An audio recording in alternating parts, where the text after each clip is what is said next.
Hello and welcome back to the SRL TCR League here for season number 11. We are heading into the final few rounds of this 11th season of competition, and we have got the 12th season on the horizon.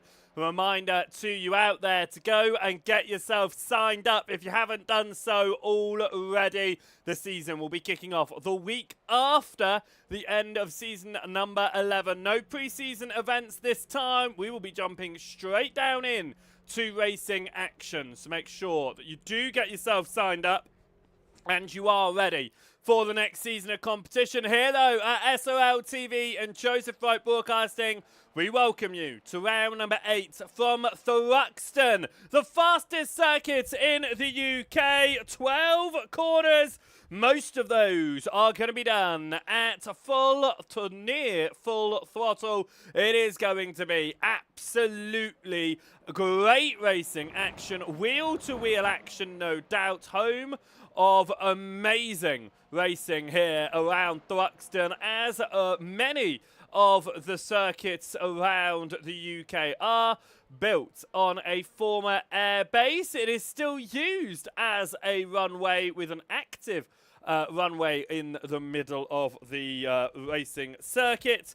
No planes are going to be coming in or out of that. However, whilst the racing is underway tonight, 2 races coming your way as normal for these Friday night events. We've got our 20-minute race. That'll be starting it all off. We will then have our 25-minute race with our inverted top 10 to settle the score at the end of the evening. And as we head into the final few rounds, the championship fights are much closer this season than they were in the previous attempt of competition when we headed out for the 10th round of the 10th season of Asking, as we prepare to go racing for this one.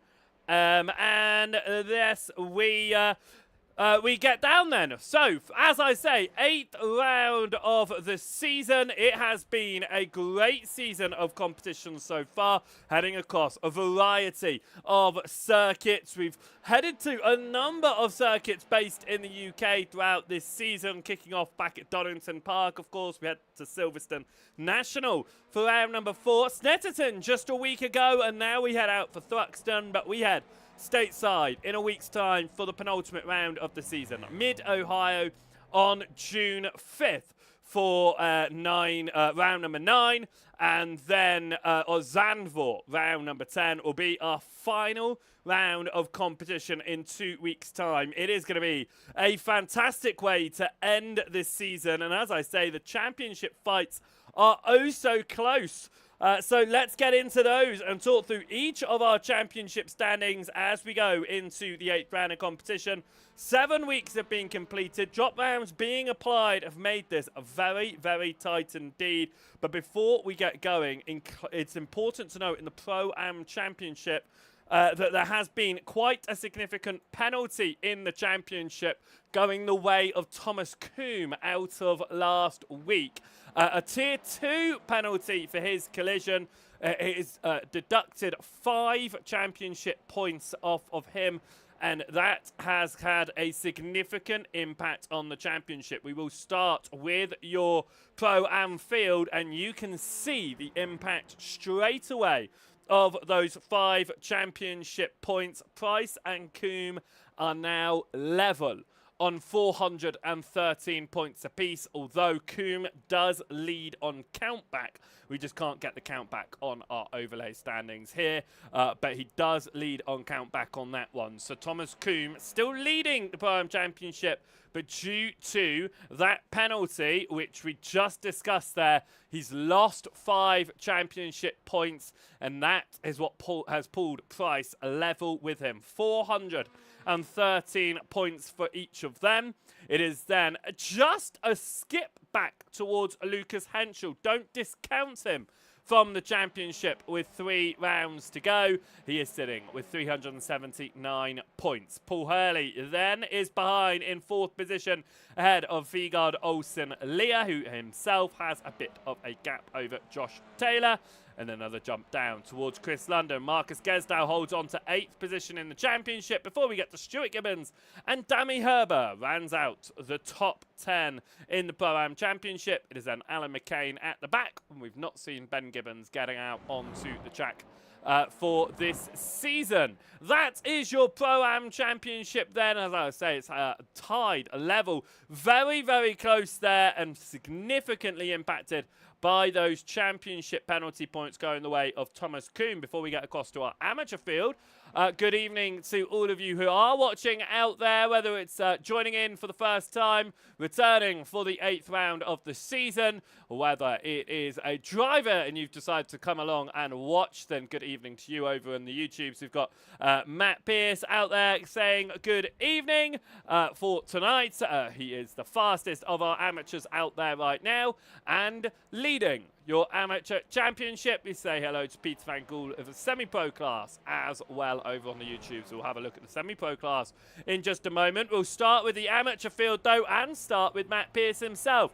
He has 345 points to his name, 7 class victories over the course of this season. He went 6 wins back to back, losing out at Snetterton where he retired from the second race of the day. Contact for him also led to penalty points for Matt Pierce from that contact, although it hasn't had much of an impact in the way of the championship. So it is the Cool Camel Racing Machine at the top of the order. There is a much closer fight, though, in second place. Larson and Mail were tied on points heading into last week's event, but Larson outscoring Mail in both races and getting class victory for the first time in the season in race number 2.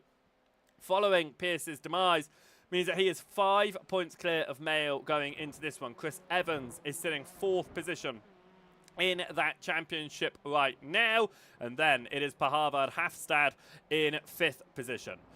Luke James then sits in 6th ahead of Kevin Marshall. Joshua Syme then sitting in 8th position ahead of Scott Malcolm and Lewis McCaig rounding out your top 10 in the championship. At the back end, it is Shamoy Samuel ahead of Andy Littler. No Michael Gagnon out onto the track so far this season. What we should note is that there are only 3 amateurs preparing to go racing this evening. The field's mostly going the way of the semi-pro class. 8 of those out tonight, 6 pro-ams.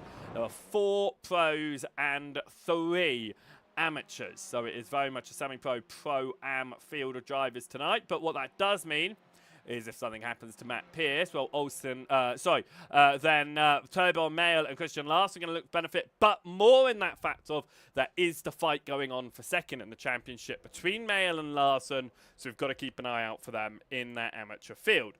We'll then jump across to the semi-pro field of drivers, and that is going the way of Bradley Sellers. After a great week last time out, he has now got 577 points to his name, 36 points clear over Tony Walker, who was previously leading the semi-pro championship. He's fallen just a little bit.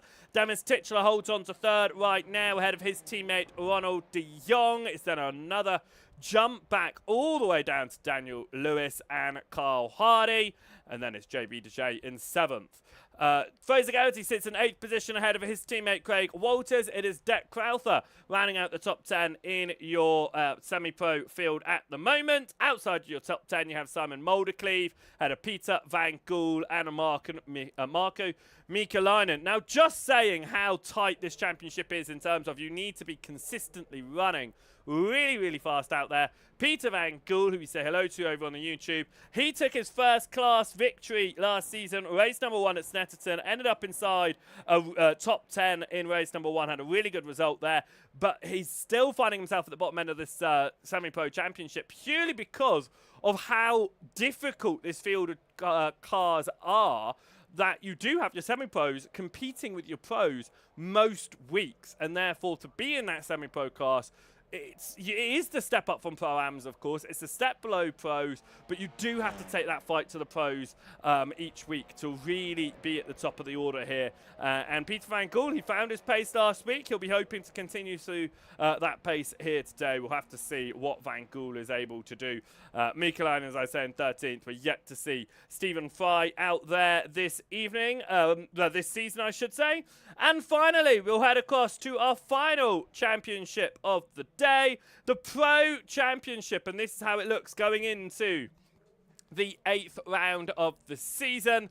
Kim Borkland at the top of the order, not to be messed with. It is 666 for him as he sits 24 points clear of Ben Oucher. Oucher finally getting victory again last week. Race number 1, managed to do that really dominantly in the first race of the day at Snetterton. Of course, that was the first time he won since round 3 at the Nürburgring. It was win number 3 of the season. Only Dan Mould has won more races than overall race wins, I should say, more races than Oucher at the moment. In the classes, though, Borkland has taken 4 class victories, despite only taking 2 overall race victories over the course of this season, and that is because when he's gone on to win race, I should say he's won 3 actually as well, the same as Ben Oucher, not 2, 3 overall, because the one time that he went on to take class victory at Imola race number 2, it was Ronald de Jong who went on to take overall race victory. Let's see how that plays out for them tonight. Daniel Downing sits in 3rd position right now. Downing stepping up into the Pro Championship this season, of course, after dominating the semi-pros last season. He has taken 2 race victories so far this season. Could he be on with the hunt for a 3rd, possibly even a 4th? Tonight, we are yet to see a driver do a double overall victory across the course of this season. Kim Borkland's the only driver to have taken the double. That was back at Imola, where he took the double in class, but not overall. Gordon Haig sits in 4th position. He's taken 1 class victory, but he's yet to get what was 2 pole positions across the line as overall race victor. He's hoping to try and close back that gap that was so close to his teammate just a couple of weeks ago and try to pull back into the championship fight as we head into the final few rounds. I would say very much out of the championship fight at this moment goes to Dan Mould in 5th position, but he is looking at holding on nicely to that 5th position. Definitely out of your championship, and then your drivers behind. John Brown, 6th position right now, looking to hold on to that ahead of Chris McIntosh. Massive gap down to Mark Draper. Braden Sagasser behind him in 9th. It's Jack Brown rounding out your top 10 in your pros. It's Samuel Spaulding 11th, and we're not yet seen Luke Woodhouse out onto the track. Right then, with us talking through all of the classes, drivers have been getting around their opening laps here, and we will get this qualifying session underway as drivers are going to be heading on to their first timed laps of the day. And I get a new little bit of information on my timing screen as Daniel Downing overdrives that car there. I do now have predicted lap times being shown. You guys can't see it, unfortunately, but I can, which is good news. So I can see when a driver might genuinely be in with a chance of trying to find their way towards the front of the order. Daniel Downing is not going to be the first one across the timing line, not by a long margin. There's a number of them ahead of him who will get there first, but we are going to ride on board the SRL purple machine to get a lap of the Thruxton circuit as he came through Allard, keeping it to the left-hand side here. We get onto the braking zone for Campbell, turn number 2, avoiding that curbing on the inside, which was interesting, getting it on the inside of Cobb there before we switch across to Seagrave. You've got to be Seagrave. You've got to be careful there on that curbing.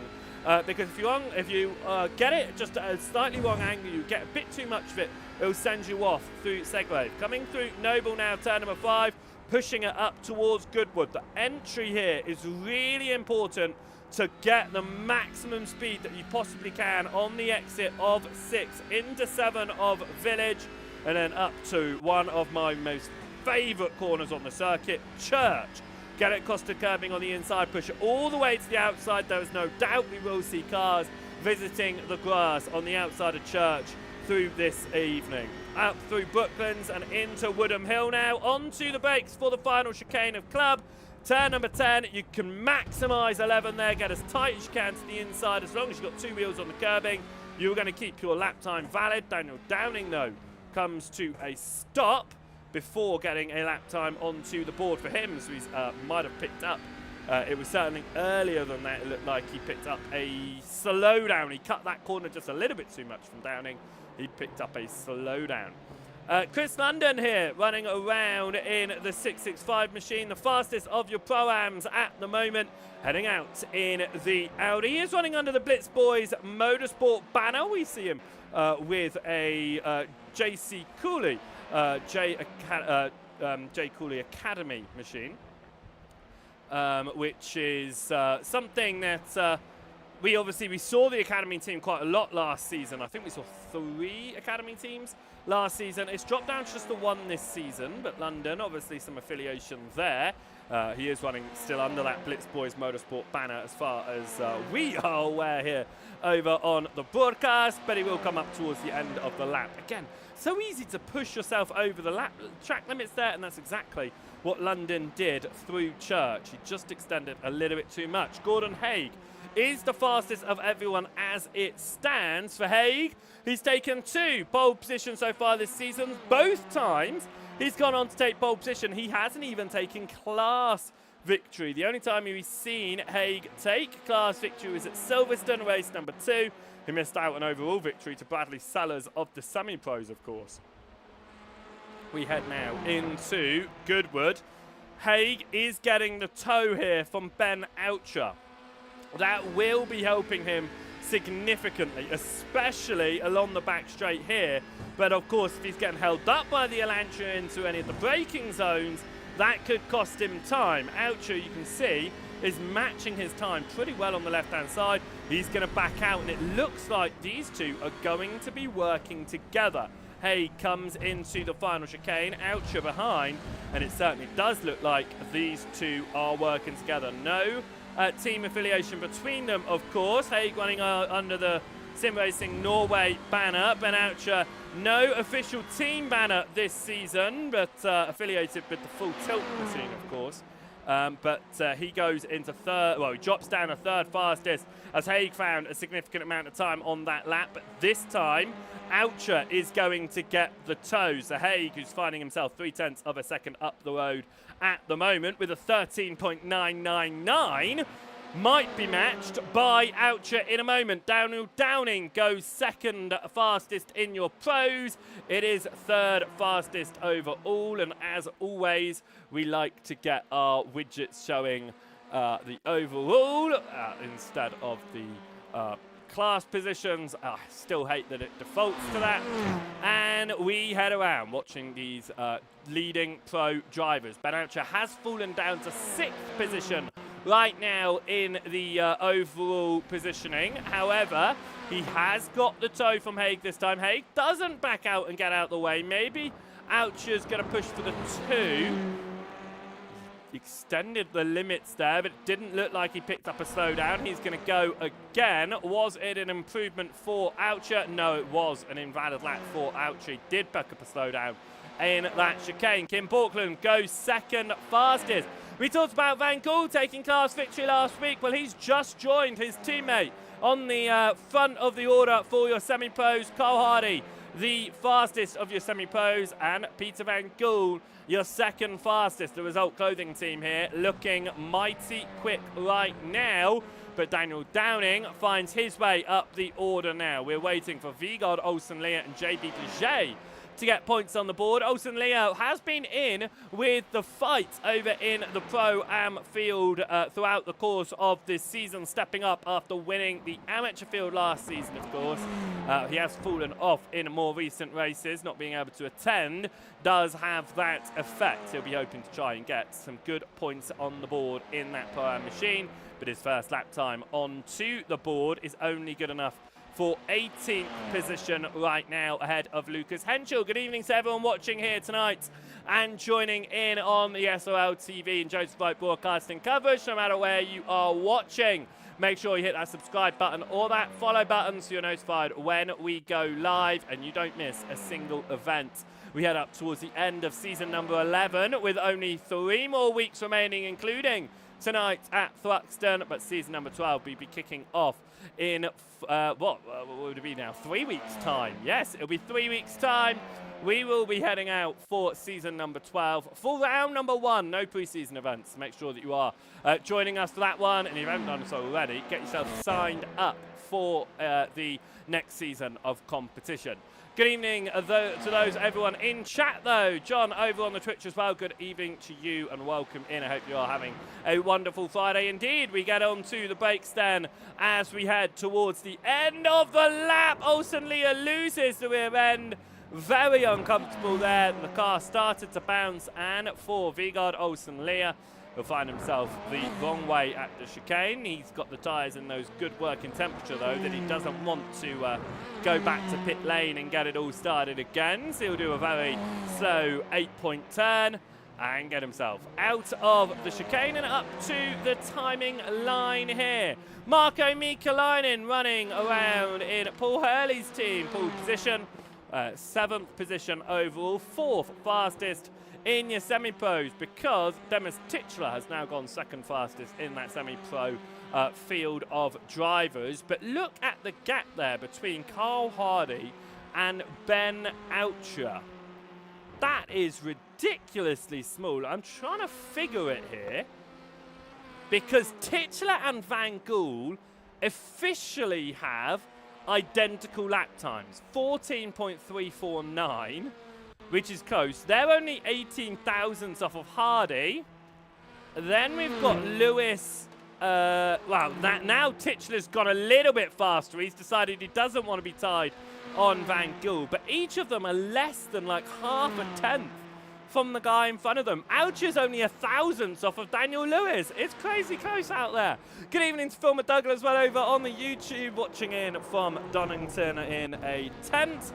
Lovely weather for it, I must say. I'm sure it's quite warm for you actually this evening in a tent, rather than our usual British weather that we get as we head up towards turn number 1 for Mikalainen. He gets onto a new lap. Matt Pierce was running rather fast in the practice session.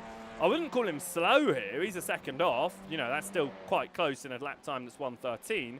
However, I am also quite surprised that he isn't up inside the top 10 at this moment in time. Matt Pierce can really get some good lap times on the board. Of course, when we set the classes at the beginning of the season, there's always that leeway in the first few rounds just to think about, okay, let's get these classes confirmed. Classes were confirmed going into Silverstone, and that is when Matt Pierce came out the woodwork. So there were no more changes after round 3. Silverstone, Matt Pierce has won all bar 1 of those races in class. That's amazing from Pierce. I think he was just waiting, wasn't he? He was just waiting until the classes had been decided, and then he was going to come out the woodwork. He just said it took a little bit of time for it to click, and it clicked. Of course, he didn't take 8 in a row, retiring from the final race at Snetterton after contact. It got picked up some penalty points for that one as well, missing his braking zone into turn number 2. Quite a hefty shunt that one was. JB Dejay is out there. He was the last driver to stick around on the old-gen Audi last season. With the next-gen Audi, the new one that they're running this season, coming out for this season of competition, of course. It was introduced in the middle of season number 10. Well, say in the middle, with a couple of rounds to go. Everyone who was in the old Audi jumped ship to the new one. There were a few other drivers who slipped around to the new one as well. JB Dejay sticked in the old one until we jumped into this season. He stayed with the Audi, but he has gone to the new Audi. It has played out well for him across the course of this season in terms of some decent results, but for Dejay, it's not been the best of seasons. It's been a bit of an up and down one, running a different colour to what he did last season. It has played out in his favour a couple of times, but yet to take a class victory over the course of the season, which he was able to do last season. So he still needs to step up into that level again for the end of this one. Talking about the end of this one, we've got 2 minutes left to go in this qualifying session. Gordon Haig is currently on provisional pole position, 0.2 of a second clear of Daniel Downing. Now that could, it's good news, isn't it? Gordon Haig, he takes pole position. That's going to be excellent news for race number 1. Is it really where the 911 machine wants to find himself? The previous 2 times he's taken pole, at Imola and at Watkins Glen, Gordon Haig has not gone on to win either race number 1 or race number 2. Not just in overall result, but in class as well. For Gordon Haig, it's not been the best of seasons going into the second half. He was up at the top of the order, only a couple of points off of Kim Borkland heading into the halfway stage. And in the last recent weeks, he's been caught up in issues. He's had his own issues, and it's caused him to fall down the order. Now, last week, don't forget, race number 1, it really ruined his weekend at Snetterton. He was hit off by Dan Mould. We looked at the incident. We called it on broadcast from what we saw. Of course, a racing incident. However, that's not what was decided by the stewards at the end of it. On reviewing the incident, it became a Tier 2 penalty for turning across into Gordon Haig. That was 12 penalty points going the way of Dan Mould, which is great for, Haig thinking, okay, well, Mould's got the penalty. But Mould was never going to be in the championship fight anyway. And what it meant for Haig is he lost a lot of points last week that he'll be hoping doesn't happen this week. Pole position could place him in a perfect position away from everybody else to avoid any incidents and maximise his championship points. Because he could pull himself back into this. He still has an opportunity to win the championship. But is he going to be able to do so? That is going to be the question as qualifying ticks over to a close. We are done here in qualifying for round number 8 at Thruxton. We will have our first grid lined up and ready in just a moment for our first race of the day. This is our 20-minute race, remember. The results of this race will set your grid for race number 2 with the top 10 reversed. Right then, let's have a look at the starting grid for round number 8 here. Race number 1, Gordon Haig will be on pole position ahead of Daniel Downing. It's the 3rd time this season that Gordon Haig has been able to place himself on pole. He matches Dan Mould's record with that. Daniel Downing will be starting in 2nd ahead of Ben Oucher, with Kim Borkland in 4th position. They are all of your pro drivers heading out there this evening. Demis Titcher will be starting in 5th position, the fastest of your semi-pros, ahead of Carl Hardy. It is then Peter Van Koolen 7th, ahead of Mikalainen and Lewis. Matt Pearce did manage to get himself into the top 10, potential invert position at the end of race number 1. To start, the fastest of your amateurs. Your fastest pro-am is Thomas Kuhn, championship contender, tied on points, of course. He does not have his championship rival out there this evening. Fraser Geraghty will be starting in 12th position on the grid. It is then Chris London in 13th ahead of Bradley Sellers. Josh Taylor will be in 15th with Lucas Henschel in 16th. Paul Hurley starting 17th position. Torben Mayle, 2nd fastest of your amateurs, will be starting in 18th position ahead of his championship rival Christian Larsen. Vigard Olsen-Lear will be starting in 20th position, the slowest of your pro-ams. And your slowest semi-pro, no time on the board for JB Dejay. He'll be starting this one from the back of the order. Let's see what he is able to do in a recovery drive from 21st on the grid. Instant points will matter in terms of penalties. However, they won't matter in terms of lap times. All about the racing here. So JB Dejay will have an opportunity to move up through the field. He'll be hoping to do that, get past a couple of AMs in front of him and try to make his way through the Pro-Am field. Of course, they take their points from their overall race results, not just their class positions. We get ready for race number 1 here at Thruxton.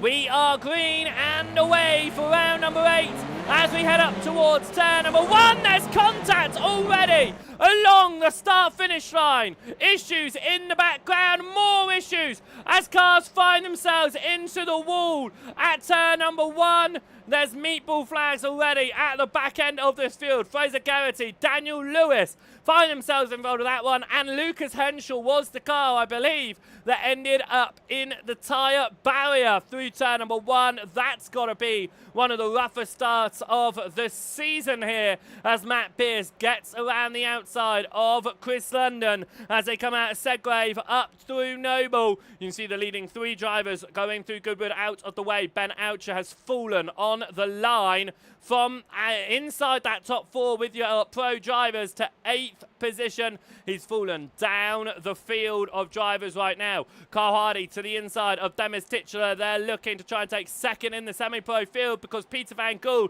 after taking class win last week, is looking to try and find it again here today. He leads the semi-pros in 4th overall. Hardy looks towards the inside of Titular. He slows down, and now it's going to cause a little bit of an accordion effect behind him. A couple of bumpers touched, but no further damage for our drivers there. Slow down towards the front of the field. Daniel Downing has just had to pull out of the way through turn number 1 as allowed Kim Borkland through, but he goes back for the overtake into turn 2 as we swap across for Cobb. It looks like Borkland might be dealing with a slowdown now because through goes Peter Van Gool. It is side by side between Van Gool and Borkland. This could bring the championship fight, the race lead fight in your semi-pros back into it because Titular puts his nose up the inside of Van Gool. Van Gool has the inside though as we come through Goodwood, and he's able to get the Audi ahead for the time being as we head on to the back end of the circuit and up towards Church of turn number 8, where we do expect to see a couple of cars pushing it just a little bit too hard and onto the grass through Church, and that looked like that was Bradley Sellers overdriving just a little bit ahead of this train of drivers. Thomas Coombe is chasing in behind. No, so I should say that was Josh Taylor who was overdriving up ahead. This is Bradley Coombe, though, looking to try and get around the outside. Sorry, Thomas Coombe trying to get up behind the outside of Bradley Sellers. Sellers ends up having to cut the chicane with Coombe alongside him. He'll get onto the brakes and give up position. That was Josh Taylor facing the wrong way out of the final chicane as he's found himself around. Marko Milkalainen now has Ben Oucher looking to his inside to try and make the overtake through Campbell, and that's exactly what he is able to do. Mikalainen falls down to 8th position at the front of this. Gordon Haig has pulled a 2-second advantage over Daniel Downing, which means that Haig could be on track for his first ever oval race victory in the championship, not only this season, but when it comes to Gordon Haig, of course, it is the first time that he is racing in SRL. He's taken a class victory, now on the hunt for an overall race victory with Daniel Downing chasing in 2nd position. Right then, let's have a jump back to see what happened on the start line for a few of our drivers. Fraser Garrity got a good jump off of the line. It was in contact with Daniel Lewis. And then Henschel up ahead was then caught himself.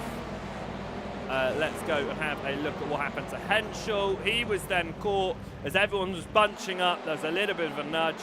And then he is sent off into the wall. A real shame for each of those drivers involved in that one. This is then what happened at Josh Taylor at the final chicane, and he loses it himself through the final chicane, and he does have a big hit with the wall. And then for Taylor, as he tried to continue going around with a damaged car, found himself off again through the exit of Campbell and had to rejoin in Cobb. We go back to live pictures, and we've got Demis Titular leading Marko Mikalainen. Mikalainen looking to the inside through Goodwood. It is going to be side by side as they exit turn number 6. Titular has the speed on the outside, and Mikala's contact. Titular finds himself sideways through. Goes the other field. He slides back on. He avoids the marshal post, but a lot of cars jumping onto the grass to avoid further contact. Somehow, that was not worse than it needed to be. But Demis Titchler finds himself around. This was the contact. And that was definitely Mikalainen moving too far to the left-hand side. This was the slide. And that was then Mikalainen's teammate Hurley, who had to do a big slide to avoid a few of the Sim Racing Norway drivers then all make their way through as well. As we return back to live pictures, you can't put your blame on anyone but Mikalainen in that accident for sure, as it was Titchler all the way to the left-hand side of the circuit. Titchler is looking now to try and get back up the order. He sits behind Deshea. Remember that Deshea started at the back of the field, was unable to get a lap time in qualifying. He is looking to try and get some points on the board, and right now he is now outscoring 3 semi-pro drivers in Titchler, Lewis and Garrity. Garrity out of the race. Thomas Kuhn now over the rear end of Marko Mikalainen in the few Elantras that we have got out there. It's very much an Audi field of cars. As you can see on the left-hand side, there's very much an Audi class. However, it is a few Elantras out there, and Mikalainen and Kuhn are there together right now. Slightly different racing lines for them. Kuhn looking to carry the speed as we come across the timing line here to carry it up towards Campbell through Allard. And that gap is closing ever so slightly. It's about 0.2 per second. He's placing it on the slightly tighter line there. And it's, again, just a different line being run by Thomas Kuhn as he tries to move his way up the order. He won't be able to at the moment, though, because he is just chasing on behind. This is the fight going on, though, for the second position in your amateur field and, crucially, the championship in your amateur field. Christian Larsen, Torbjörn Mael. It is Larsen once again ahead of Mael, and they've got last year's amateur champion in Olsen Leah sitting in between them. Olsen Leah teammates with Mael, of course. Here comes JB Deshea to try and get up to 14th position. Remember, it's your top 10 that will be reversed, and at the moment that will place Thomas Kuhn on pole position for the second race of the day. Good news for his championship fight. Deshea pulls over to the side and gives up a number of positions there. I didn't see an off-track. It looks like Deshea has just decided to abandon his fight with these drivers, as that was Titchler cutting the course ever so slightly in his fight with Mael. Will he have to give up some time? Sorry, that wasn't with Mael, I should say. That was with Hurley. It does look like he might have to give a little bit of time back for that one. We jump up. Thomas Kuhn has been overtaken by Matt Pierce after they swapped over momentarily. They've swapped back again. This is how that one happened, and it looked like it was both in towards turn number 2. Kuhn ahead. It is there. Kuhn behind. He then looks to the inside to get himself ahead. He's not able to. And that was the switch in positions that was popped up on my screen. There could be an overtake for second place overall right now. Daniel Downing has Kim Borkland looking to make a way through. He looks to the left-hand side. It's the longer way round, but it is not going to be the move through for second position just yet.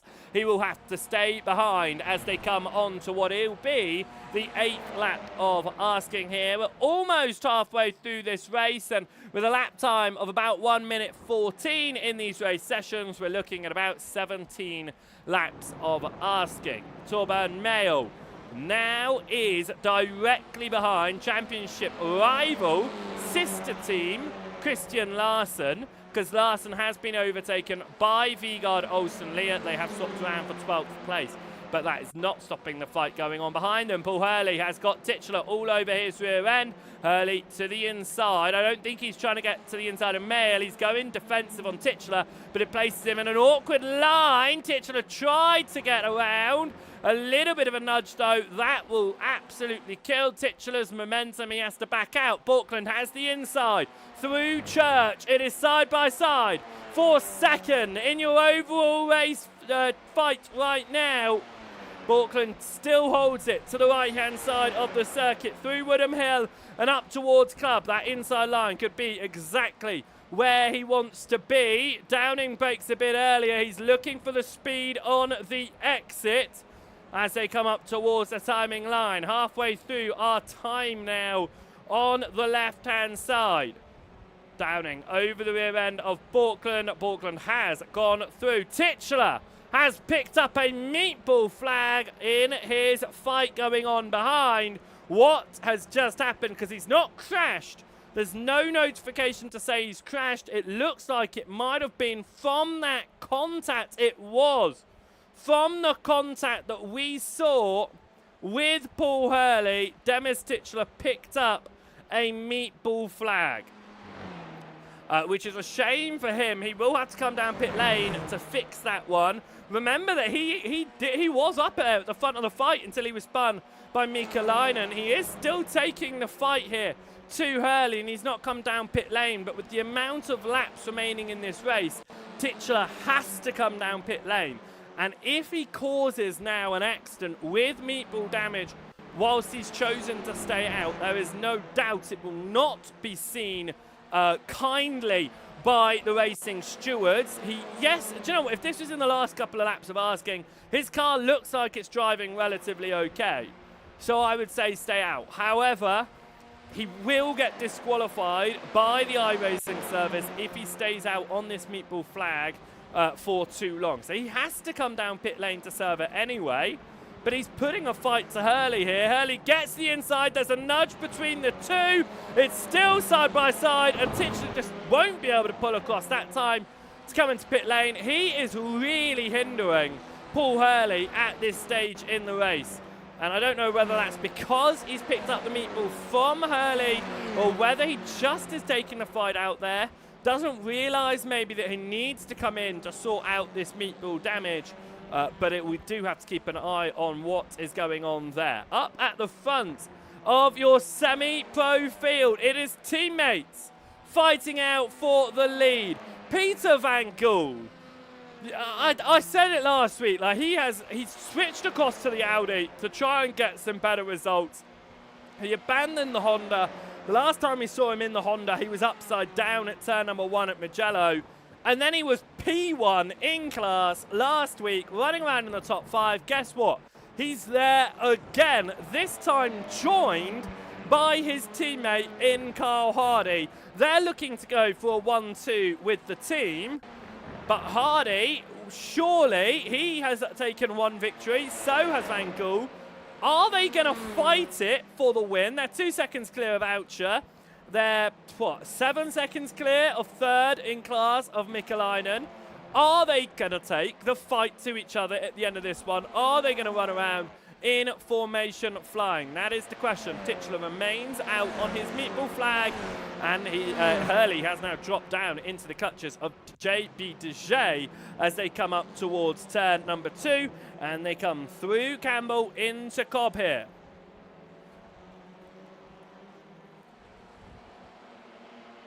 Out of Selgrave, and JB Dejay has to drop in behind. No overlap doing throughout those corners. He stepped back a little bit earlier through the course.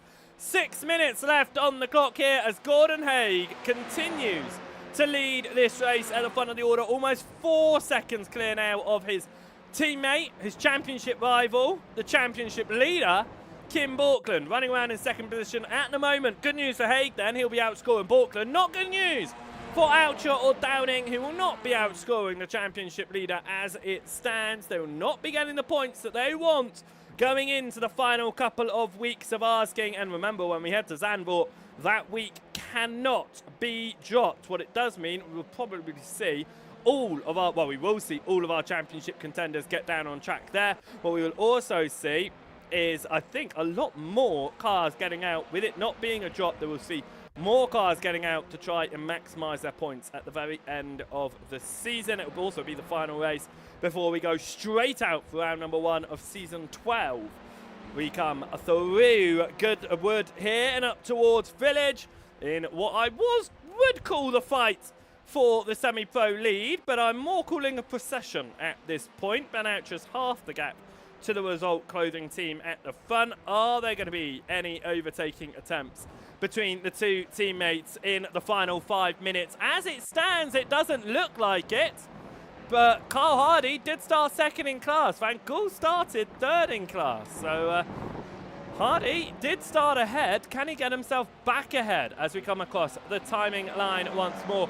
Ben Oucher is going to want to catch up to these and pass them to maximise his points. Of course, being the last of your pro drivers racing tonight, he's certainly not the last of the pro drivers. We've got over 10 of them. I think numbers 13 or 14 for this season. But what we do, what Oucher does need to do is get past them because they take their points from overall race results, and we knew it was coming. Demis Titchler has been disqualified from the race. That is from a failure to serve a penalty with the meatball flag. So Titchler has been DQ'd. We'll likely see him come down pit. Well, we should see him come down pit lane this time around. Thomas Kuhn has picked up a meatball flag at the same time Titchler was disqualified. He's picked up a meatball flag from contact, or did he hit that inside wall? He must have hit that inside wall through the chicane from Kuhn, because that was enough to pick up damage there. We'll go on board. Ooh, interesting. Did something happen a bit further behind, perhaps? No, it looked like it was that wall. It didn't look like it hit with the wall, but apparently so that was. And that has given Kuhn a meatball flag that he now will come down pit lane to sort out. Demis Titchler disqualified then from the race due to the meatball that he failed to serve. That was Olsen Leah allowing Larson and Mail through as they get past Thomas Kuhn. Kuhn now out of pit lane. This is crucial, in fact, I should mention, because Kuhn was at the front of your Pro-Am field. So that contact, that didn't look like contact. I was so thrown from the DQ, I do apologise. I didn't quite react enough for the fact that Thomas Kuhn has just taken himself out of the lead of the Pro-Am field. He was up inside the top 10, or second in the Pro-Am field, I should say. He was up inside the top 10. He was going to get the invert, and now he's down to 17th. This is not good news. Bearing in mind Dave Price, who is championship contenders, not here today, he could have taken many points over him in the championship. They were tied on points, and now he's just thrown a load of them away. Not the way that he was probably hoping for this one to go. We watch Kyle Hardy still chasing down his teammate Peter Van Gool. They have been overtaken by Ben Oucher, and by the looks of it, it wasn't much of a fight from either of the Result Clothing machines. It was both drivers just let Oucher through. They're taking really good points in this one anyway. They are running around together, and by the looks of it, they are not taking a fight to each other as we head up towards the final couple of laps in this one. Matt Pierce currently holding the position for the invert pole. Good news for him. Christian Larson in that amateur field has made his way up to 11th, but he's 13 seconds back. Something major needs to happen in the top 10 for him to take advantage of the invert, but he has done a very good job to move up the order, as has Torban Mail, in fact, into 13th position. There's been some good movers and shakers throughout this evening in the overall race positions. We'd love to show you the moves in the overall, but unfortunately the way that our overlay works, it shows position changes in class results. The white flag flies. Is that actually out? I don't know. Kyle Hardy, though, goes past. I think we're going to get one more after this one. Kyle Hardy overtakes Peter Van Gool, though. They weren't fighting it out, but they're going to take the fight on the last lap of Askin. The Result Clothing team! There's contact between the two Audis.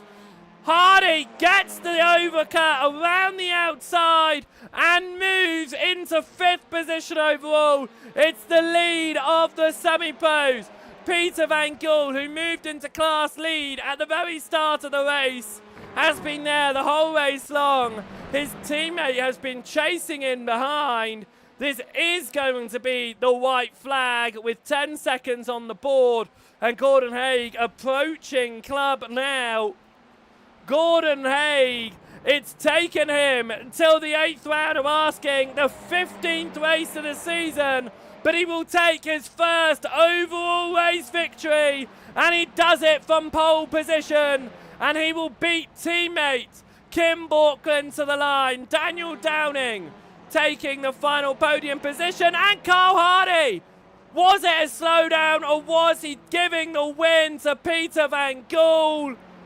And they just decided to fight it out, and Van Gool was going to take the win nonetheless. But Van Gool wins the semi-pros ahead of Hardy. Chris London wins the Pro-Ams. It is Matt Pearce leading and winning the amateur field. Thomas Coombe tries to fight back at the end to get past Paul Hurley. He will not be able to do so, and he will have to take 4th position in class and 15th position overall at the end of that one. But for the first time this season, Gordon Haig comes across the line with the overall first position. It is a second class win for him, but it is a first in the overall victory. Great job for him. Great job from all of our drivers. So with that being said and done, let's get a look then at our race results from the first race of the day. Gordon Haig takes his first race victory, overall race victory of the season, ahead of Kim Borkland and Daniel Downing. Ben Oucher coming home in 4th position overall. Peter Van Gool takes his second class win of the season, and he does it in back-to-back race ones. He did it last week at Snetterton. He does it again here today. I do believe that it was a position that was purposely passed along to Van Gool from Hardy after he led all race long. They went out for a little fight at the end. It was either that or a slowdown in the final chicane there. It was then 2nd position in class for Carl Hardy, 6th overall. Chris London went on to take his first class victory of the season, and he did it with a 7th position overall. A great job for him. Ahead of Marko Mikalainen. Bradley Sellers taking home 9th. And for a 8th time this season, Matt Pearce takes home class victory in the amateur field. He will also take pole position in the second race of the day. As everything broke because I hit the wrong button. I do apologise for that. Let's hit the right button. And we'll get Christian Larsen, who finished in 11th position, just missing out in the invert, but second in class for him. A great job for him indeed, with Vigard Olsen-Lear taking 12th overall in the end, ahead of Daniel Lewis and Paul Hurley, rounding out the final of those Pro-Am podiums. Thomas Coombe getting 15th in the end after picking up a very strange meatball flag. Didn't look like contact, but I think he did hit those barriers on the inside of the final chicane. It's very possible that's where he picks it up on, with some suspension damage on the front left. JB Deshay coming home in 16th in the end after starting 21st position. Torburn Mail coming home in 17th ahead of Josh Taylor. Lucas Henschel was a lap from the end. Demis Titchler disqualified in the end after failing to come down pit lane to sort out his penalty, and Fraser Garrity out very early doors after the contact on the opening race of them all.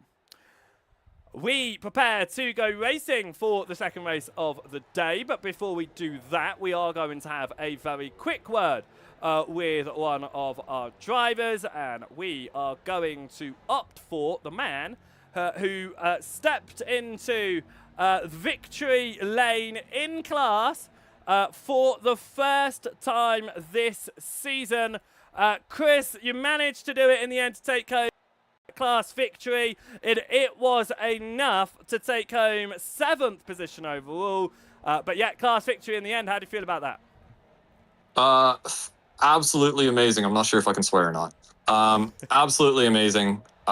This is what I felt like I could do all season and just haven't been able to do.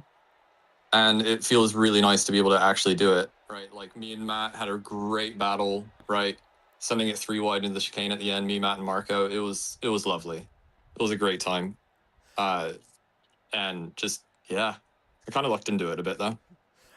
Well, you say you lucked into it. You certainly had the pace, though. I would say that it was some good racing from you. It does mean in the second race of the day, you're the only Pro-Am inside the top 10. You will be starting from 4th position, so a bit of gap between the Pro-Ams behind you. How are you going to use that into race 2? Do you think that you could still find yourself up at the top, maybe take a double-class victory? I'd love to. Reverse grids since Road America last year kind of terrify me. What did I say last year? Last season. Kind of terrify me, so we're going to see what we can do. But hopefully we can keep it on the track, and hopefully we can keep it going and just stay in the draft and relax for a bit, you know? Well, good luck for race number 2. Let's see what you can do. Congratulations, though, on your first class victory of the season. Thank you. Chris London there coming home as winner in the Pro-Am field in race number 1. As I said, it will give him 4th position on the grid for race number 2. So we'll see what he is able to do there. These reverse grids do normally switch it around a little bit, so we'll see how it all plays out when we get down onto the track in about 2 minutes' time. They'll start to grid up in just a moment, and we will talk you through your entire field of drivers as they'll stand for race number 2, sitting in these inverted positions from the top 10. The rest of your field will start as they finished. Good evening to everyone watching now, and to John from Cyprus joining in, not out there on track with us this evening, although I still need to see the dedication of taking a sim rig on holiday just so that we can take part in these Friday events. But I do hope that you are enjoying Cyprus. We look forward to seeing you back down on track again, and we go ready here at Thruxton, ready for race number 2, the fastest circuit in the UK. Let's have a look then at the grid for the second race of the day, and with the top 10 inverted, Matt Pierce of Cool Camel Racing will be starting at the very front of the order in the amateur field. Bradley Sellers will be starting alongside head of Marco Mikalainen. A lot of new names for the season up at the front there. Chris London will be starting in 4th after taking his first class win of the season. Can he make it back-to-back class victories? He certainly has a good opportunity with the next Pro-Am driver starting in 12th. Carl Hardy will be 5th on the grid, ahead of Peter Van Gool. Ben Oucher, the highest of the pros, will be starting in 7th, ahead of Daniel Downing and Kim Portland. And Gordon Haig, after taking his first overall win of the season, will be starting 10th on the grid for race number 2. Christian Larson will be 11th on the grid here, ahead of Vigard Olsen Leah. It'll then be Daniel Lewis in 13th, ahead of Paul Hurley, as they were when they finished race number 1. Continuing in that fashion, it's Thomas Coombe ahead of JB Deshay, Torburn Mail and Josh Taylor on the grid. And at the back of the order will be Lucas Henschel and Demis Titchler. Might see Fraser Garrity, we might not. We certainly hope that we see the number 5 machine out on track for the second race of the day. It's good to see Titchler back out on track, and hopefully this time no meatball flags, no disqualifications for Demis Titchler.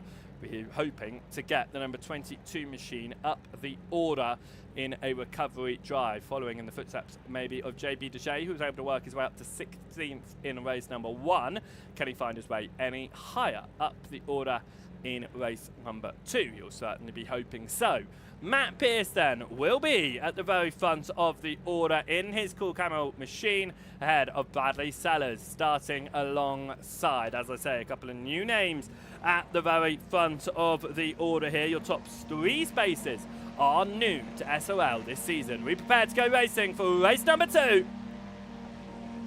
We are green and away. Are we going to stay clean on the start-finish line this time? Wow, there's a lot of movement in the back, but it does look like all our drivers are going to make it through turn number 1 without incidents. It is going to be 2 by 2 up towards turn number 2, and we go 3 wide as Ben Oucher tries to dive to the inside to make more positions gain. Bradley Sellers has fallen down the order in that gaggle. He's going under attack by the Sim Racing Norway outfits, and he's already out of the top 10 on the opening lap of asking after a front row start. It's 3 wide, coming up towards Noble, and Ben Oucher is the man who finds himself down the order, and a big hit, a huge hit there with Fraser Garrity, who's out again on the opening lap of Asking. We will have to jump and watch that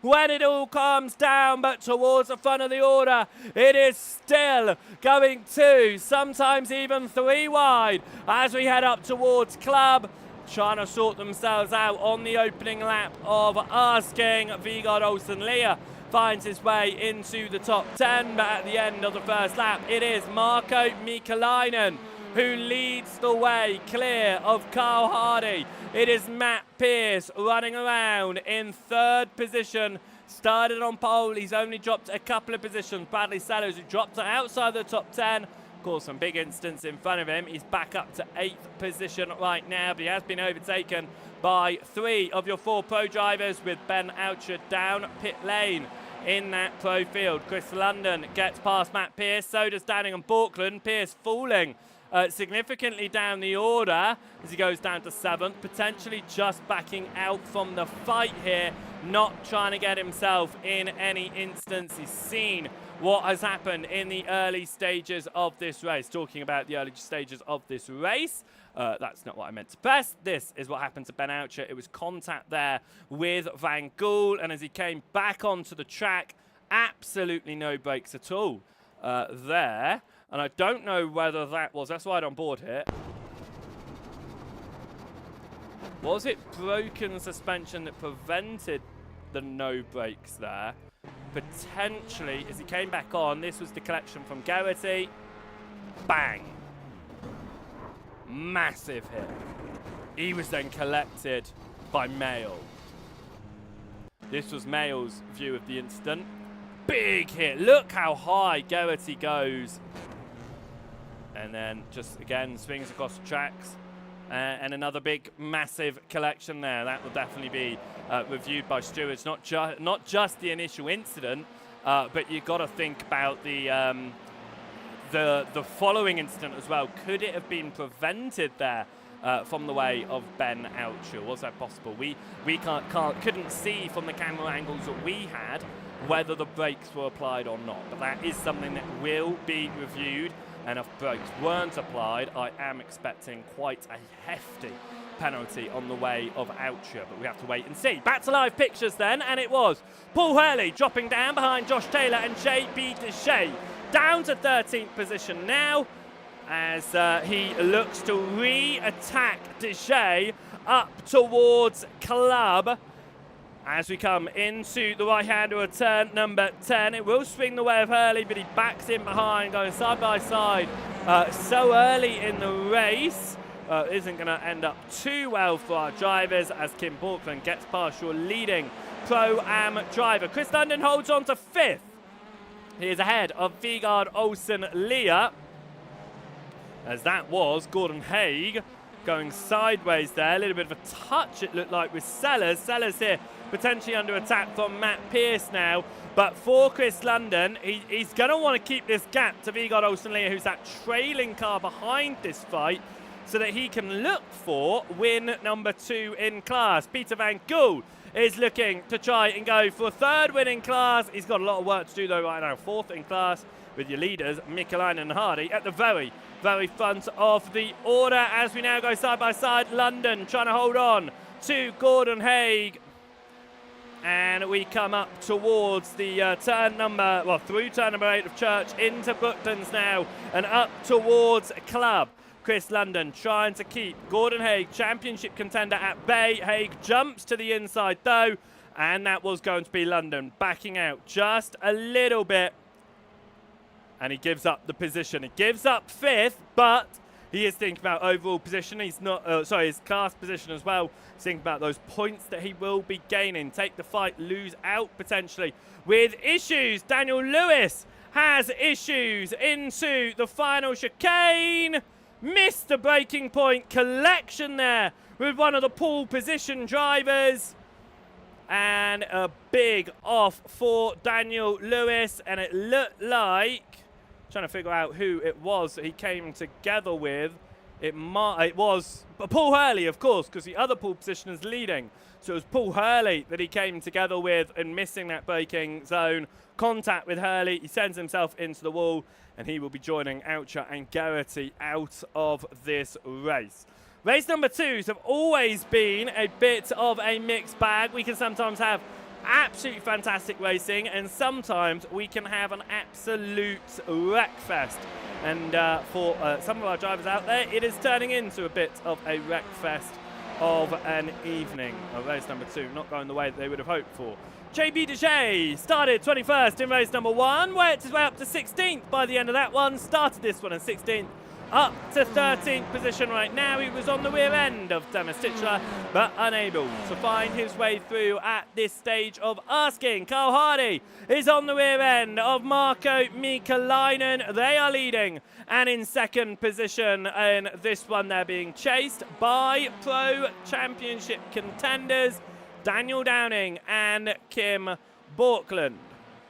It looks like Daniel Lewis might have just come back out of pit lane here and then jumped out some other way. So it does look like we've got Lewis back out, which is good news for him. Not good news is we've lost Gordon Haig. It doesn't look like there was an accident for Haig. It looks like it might have been a disconnect for Gordon Haig. We ride, we look at Chris London here. We ride on board. Was it a disconnect here from Gordon Haig? It was. We lose Haig from a disconnect. We've seen some connectivity issues for Gordon Haig throughout the evening, but that is a major shame. After taking victory in race number 1, Gordon Haig is out of race number 2. It just leaves Downing and Borkland taking good points in the second race of the day. Can Daniel Downing take third class win of the season? Can he turn it into an overall win if he can catch and pass Hardy and Mikalainen without Kim Borkland making his way past behind? That's the question, but right now we have to wait for the answer. Kim Borkland is chasing in behind, looks to the right hand side, then that door is closed. He now looks to the left, drops in behind once more. You can see how these cars bounce their way over the curbings. They take them as aggressively as they possibly can. But of course, if these two start fighting it out and Borkland starts going side by side with Daniel Downing, there is no doubt that they will drop off of the fight between Mikalainen and Hardy. Neither of those drivers have taken an overall victory this season. Hardy taking one class win, as has Marko Mikalainen over the course of this season. Can they turn class win number 2 into a potential overall race victory? Bradley Sellers wants to try and fight with Chris London through the final chicane. London holds on to it. Sellers drops in behind, and now Matt Pearce in the amateurs is going to take the fight to Peter Van Gool. He backs out of it as Van Gool goes to the inside of Sellers. He didn't want to make it 3 wide up through turn number 1. Instead, it will drop to 2 wide between Sellers and Van Gool. They're fighting out for the final podium position in class. Van Gool touches the rear right tyre of Sellers. It unsettles Sellers, sends him wide. Van Gool gets the better line on the exit, makes that position. Matt Pearce has placed his nose in on the exit of Segrave, but up to Noble. Once again, the amateur driver drops in behind, not wanting to take the fight too hard and cost a potential win in class. Remember what happened at Snetterton, where he missed his braking point, crashed into the back of another driver and took himself out of that race. We head up towards the end of lap number 8, and this is the fight for the lead. Kyle Hardy to the outside of Mikalainen. As we get in towards Club, Hardy goes a lot later on the brakes. Mikalainen trying to get the speed on the exit, force Hardy into a mistake perhaps. This is invited Downing and Borkland into the fight, but here comes Mikalainen back up the inside. It is side by side between the two of them, but that is Hardy down to third as Daniel Downing makes his way through. Here comes Borkland for fourth. Downing looking for the outside of Mikalainen. Mikalainen's going defensive. Hardy keeping Borkland at bay for the moment as well as we exit turn number 4 of Segrave. Up to Noble here. Downing following in behind Mikalainen as we go through the left-hander of Noble. Difficult place to go for the overtake. If you can set yourself up through Goodwood, you can carry the speed, of course, all the way into Church and up towards Club. I expect that to be where Downing goes for the overtake. Borkland looking to get the speed on Hardy in the exact same position as we head up towards Church here. We can see that fight for the lead ahead. We can see Hardy just in front of Borkland. Borkland lifts just a little bit mid-corner there through Church. It takes him out of a potential push towards the lead, up towards the lead. Downing did look for just a moment to go to the inside, and it didn't come out for him there, so he'll stay alongside for, well, so stay behind for now and drop back into second position as we had 13 minutes left to go. We're about halfway through this race, and at the end of this race, end of this lap, we will be halfway. Kyle Hardy there, allowing Kim Borkland through. He knows what's on offer here for himself in terms of points. There's no need to risk the fight, and if he can keep up with the two pros, he knows at some point they will make their way past Mikalainen, and all he has to do is follow them past the number 312 machine. We head into Noble and up towards Goodwood here as the fight for your lead opens up just a little bit between Downing and Borkland, but it maintains relatively similar between Mikalainen and Downing. We come out of turn number 7 and up towards Church here. Downing will be looking to carry the speed once more up towards Club. Mikalainen pushes hard. He's onto the grass just a little bit. Downing now puts his nose up the inside as we come through Woodham Hill. Downing will have the inside line. Mikalainen backs out of it, looks for the speed on the exit, but Downing slows down. Early corner, Mikalainen slams on his brakes, almost in fear there, and it means the gap opens to half a second now between Downing and Mikalainen. Borkland will be hoping that he is able to follow through quickly so that he is able to catch up to Downing and take the fight for the race lead all the way through this race. As they've settled themselves down for just a moment. Demis Titchler has got past Josh Taylor as well. That change of positions just happened through the chicane. This is how that one occurred. Taylor pushes himself, overdrives himself out of the chicane. In fact, Titchler then gets the inside through turn number 1, and having that inside in turn number 1 just places you perfectly for the turn 1 up towards Campbell. Coombe then is chasing down Olsen, Leah, Sellers and Pierce. This is the fight for 7th. That is being led by the amateur driver, but every time that Pierce has got himself into a fight, he's done exactly what he is doing now. He's backed out of it. He knows he has, he doesn't need all these points in the amateur field championship. He just needs points. And right now, actually, he doesn't even need those. He's leading so well. He pushes Sellers up towards Club, though. Is he going to take the fight back towards Sellers? He's on the outside line. He's going to carry it. It's a little bit of a lock-up, though, and he drops in behind. But Pierce might be taking the fight to Sellers at this stage of asking. 6 cars here, all in this fight for 7th position overall in this race. As we go through turn number 1, we get down to the final 10 minutes of asking. Mikalainen has kept Borkland at bay for the entirety of the last lap. Borkland overdrives just a little bit through the exit of Segrave there. They were down to about 10th of a second. It reopens now, but I'm sure that Borkland is not going to sit back and let that gap open up anymore. I apologise. I had a little bit of a hiccup in the middle of my sentence there. Coombe, here's Titchler. Look to his inside. How hard is Coombe going to fight it? He is not.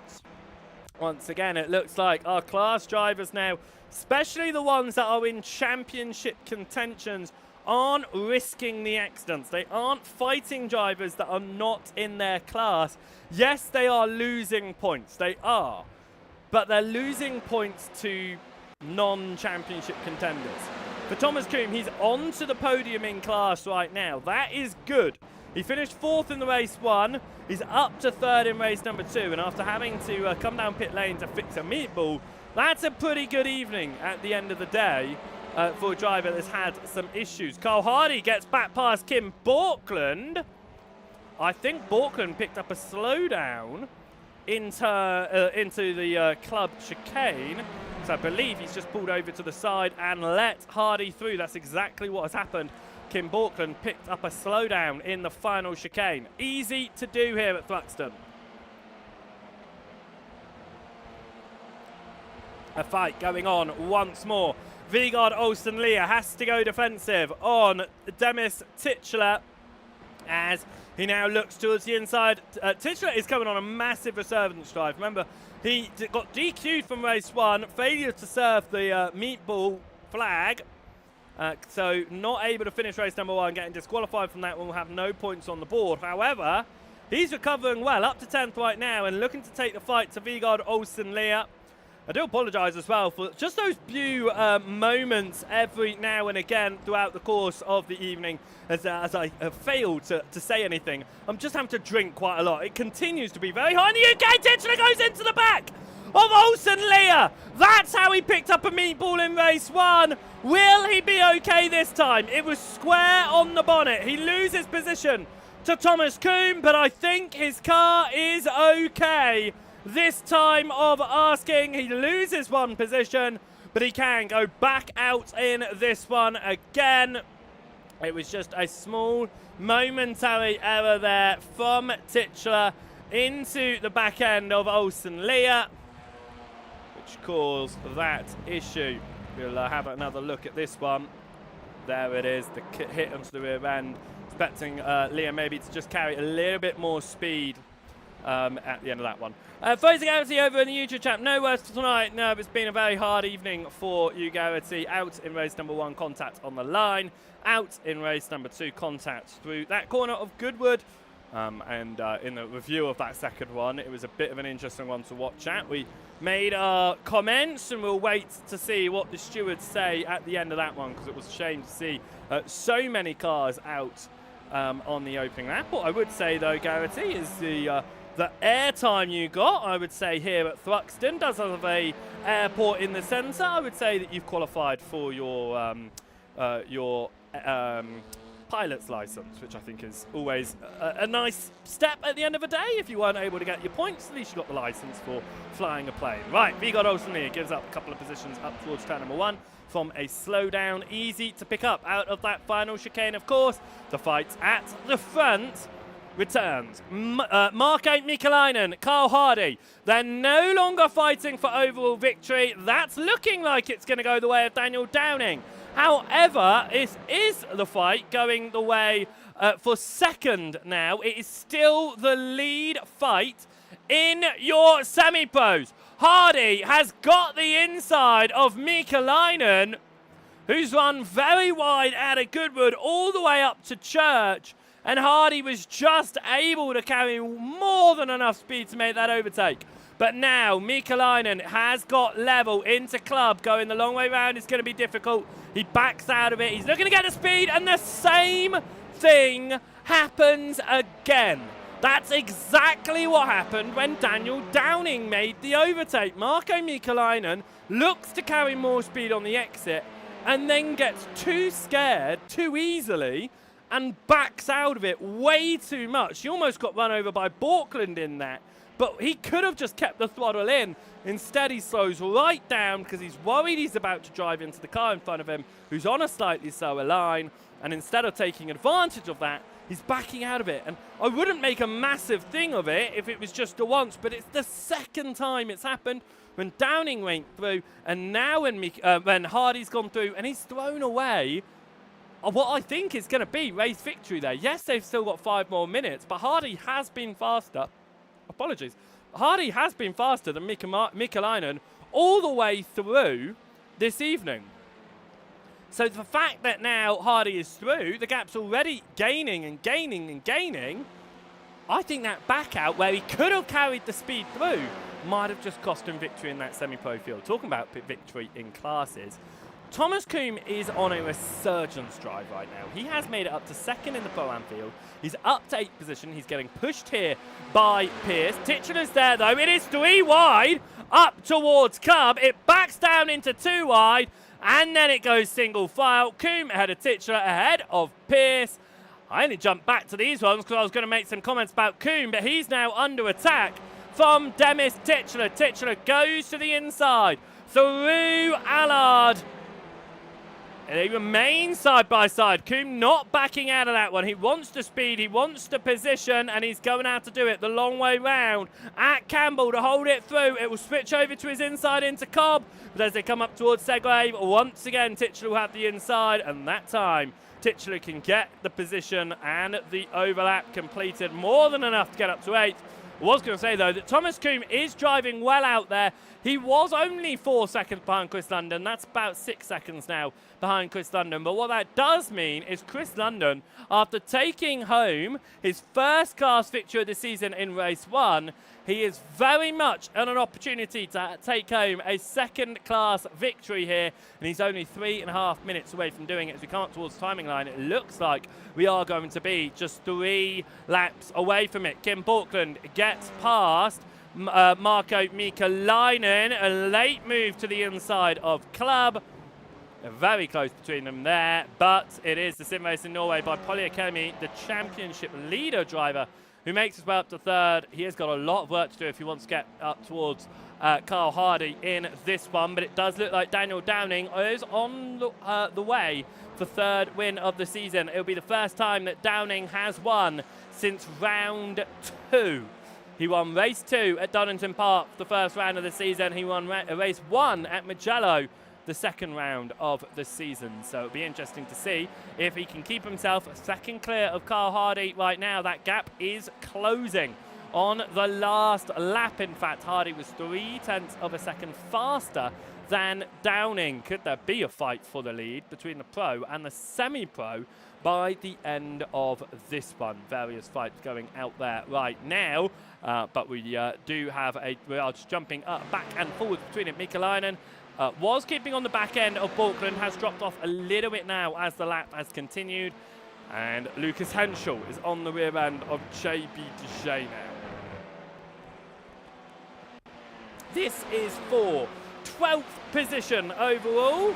If Henschel is able to make the move through, if JB Dejay is able to make a move, he could get past Olsen Lear for 11th. Very late break there from Henschel. Somehow doesn't actually lose any time in doing that extremely alternate line in towards the club chicane, but he will have to give up that. This is Larson and Hurley. Hurley abandons. Larson runs deep.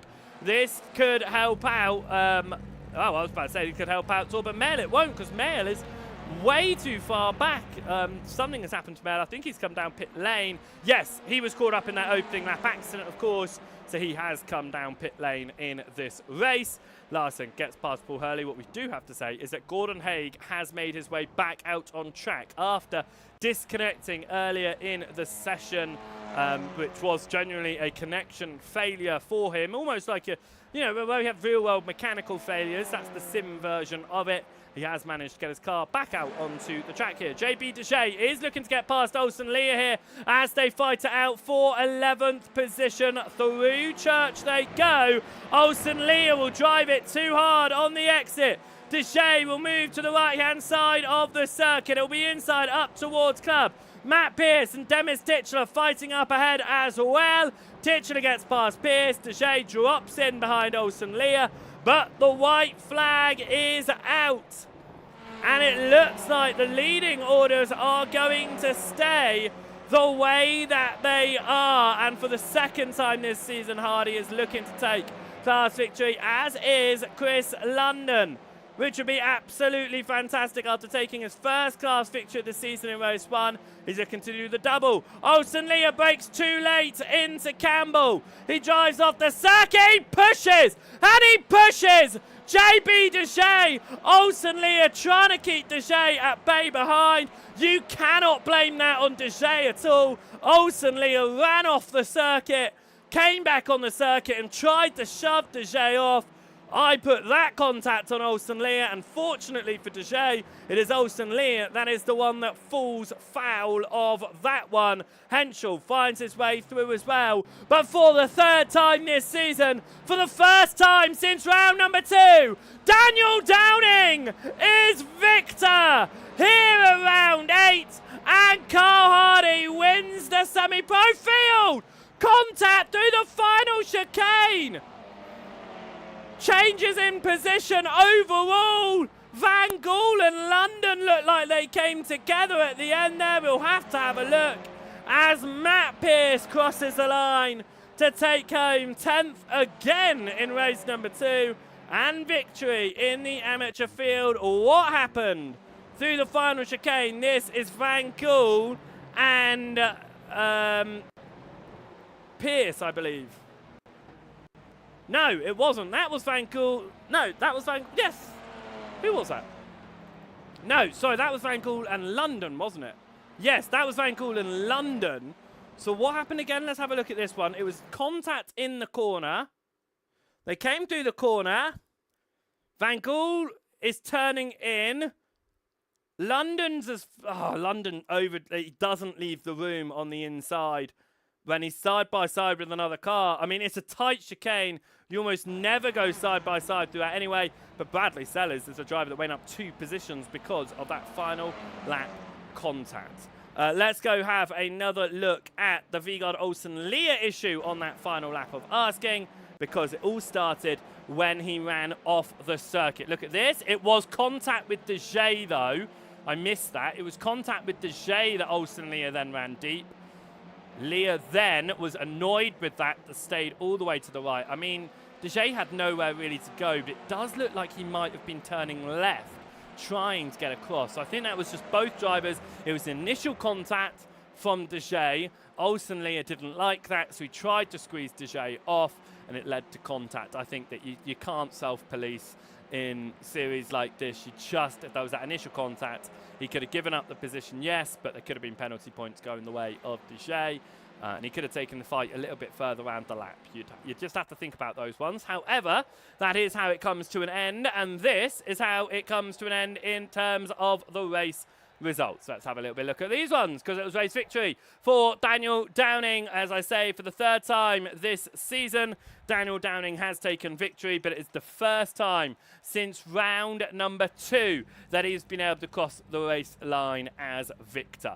Kyle Hardy then takes home victory in the semi-pro fields for win number 2 in class. Kim Borkland taking home 3rd overall.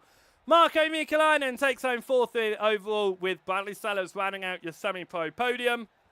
Chris London taking his first win of the season in class in race number 1. He went back-to-back race victories to take win number 2 in race number 2. Peter Van Gool taking home 7th overall, ahead of Thomas Kuhn and Demis Titchler and Matt Pearce. It's win number 9 of the season for him as he continues to dominate the amateur championship. In 11th position is then JB De Jay ahead of Lucas Henschel and Vigard Olsen Lear. Josh Taylor in 14th position ahead of Christian Larsen, 15th. 16th went the way of Paul Hurley. A lap down was Torben Mail and Daniel Lewis. Gordon Haig getting back onto the tracks 2 laps down. Out of the race was Ben Oucher and Fraser Garrity after the lap 1 accident that involved both of them. What an evening of racing it has been. Before we get on to the end of the broadcast, though, we are going to get on to our interviews and talk to a few of our drivers at the end of that one. And we'll talk to a driver who we've not spoken too much about.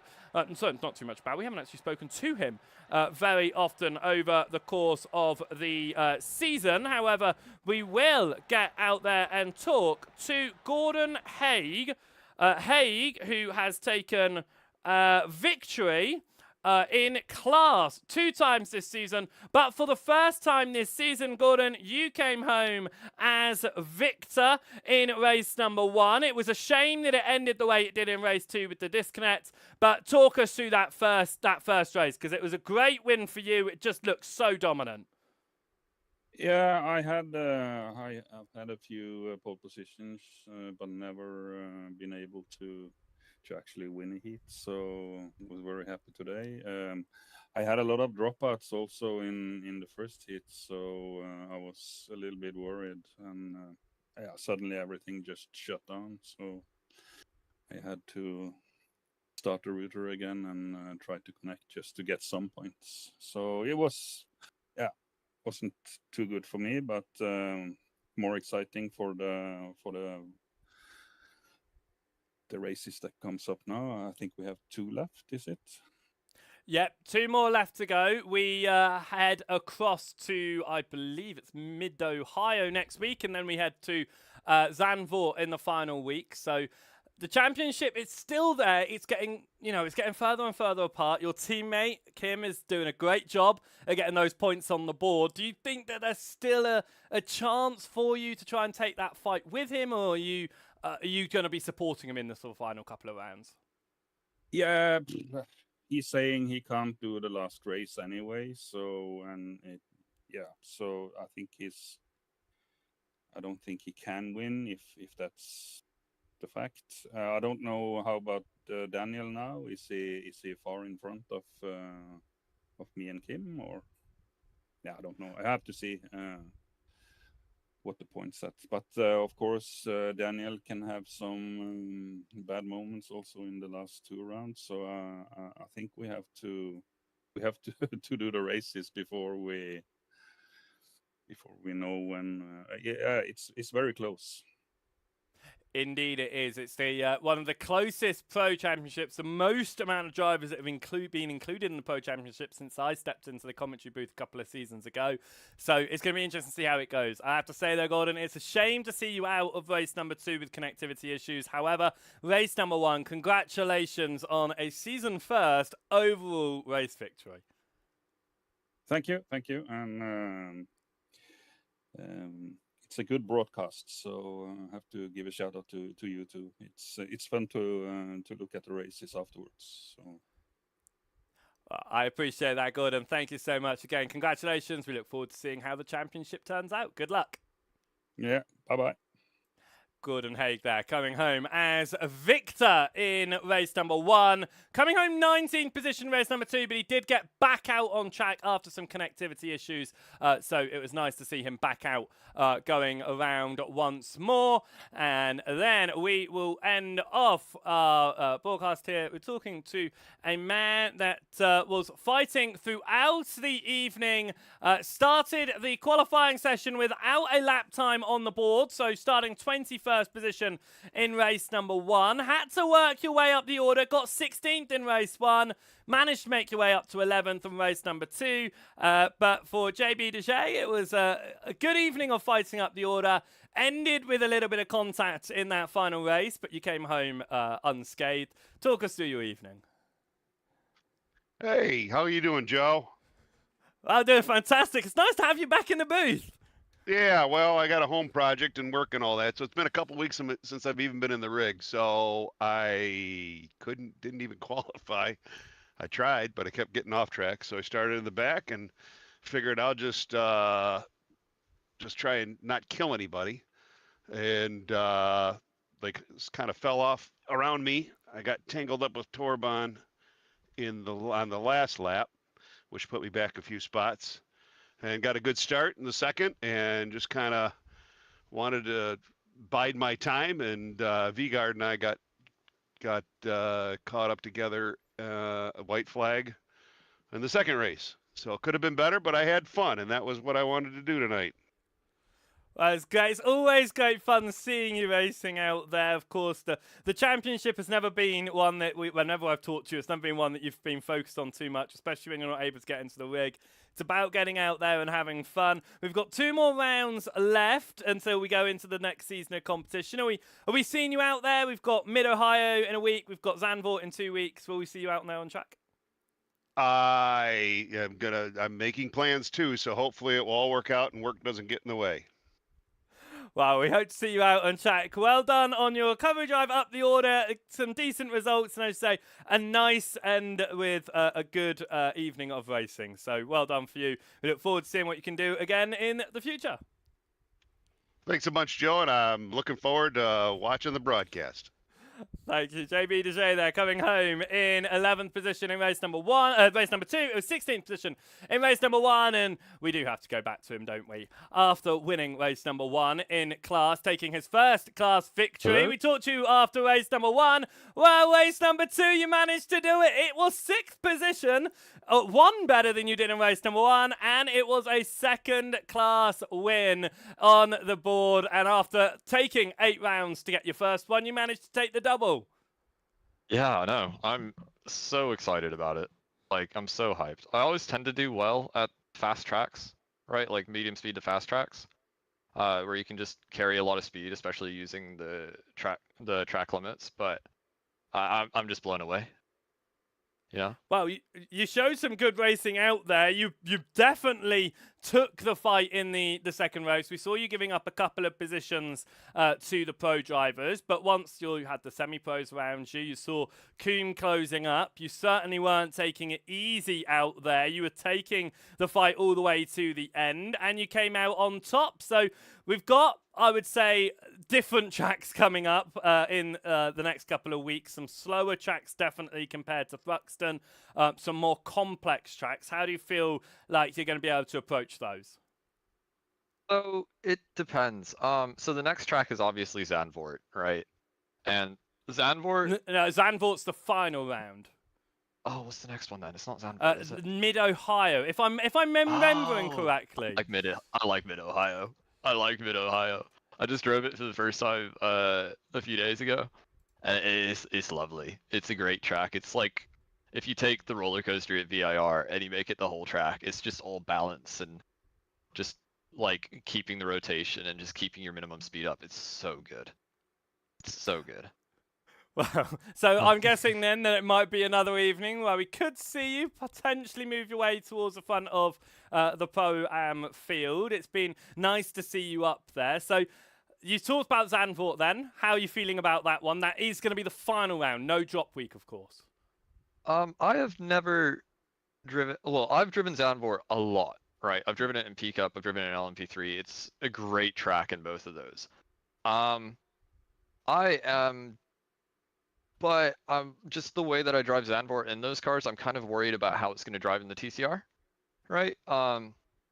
Because I tend to rotate a lot on the throttle there, which obviously you can do in a rear-wheel drive car, and you can't really do in a front-wheel drive car.